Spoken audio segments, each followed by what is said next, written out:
Thank you, Mr. Chairman. Last week it was parents. This week it is gun owners. Remember what we learned last week in that important hearing. We learned Democrats supported the Department of Justice setting up an open, dedicated line of communication for threat reporting. As we said last week, a snitch line on parents. The Attorney General engaged the National Security Division in this effort, and the only evidence the Department of Justice had for taking these actions was the letter from the National School Board Association, which 24 hours after our hearing last week, they apologized for. And it wasn't just your average apology. It was, we regret and apologize for the letter. There was no justification for the language included in the letter. We apologize for the strain and stress this situation has caused you and your organization. 2 apologies in 1 paragraph. I don't know if I've ever seen that. So last week it was going after parents based on a letter that has been apologized for in a way I frankly haven't seen around this town.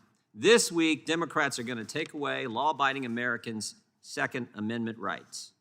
Here's what this bill would do. It would deprive individuals, people who have neither been accused nor committed any crime, of their firearms without due process of law. By depriving individuals of their property and rights without having been charged, arraigned, or convicted of a crime, this bill violates the constitutional due process rights set out in the 5th and 14th Amendments. This bill would flip the presumption of due process on its head. The accused person is deprived of the opportunity of defense or the ability to cross-examine the accuser. Individuals faced with an ex parte order would be forced to spend a considerable amount of time and resources on defense without ever being accused of a crime. And if the individual mounts a successful defense, the difficulty of having the seized property returned is a huge burden. Think about it. This bill requires a firearm owner to turn over the firearms or sell them within 48 hours.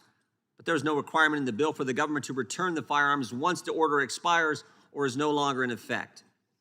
This means that individuals who seek the return of their property must take independent and expensive legal action to have the property returned by the federal government, the property that was taken in an unconstitutional fashion. More troublingly, this bill is predicated simply on the belief of third parties.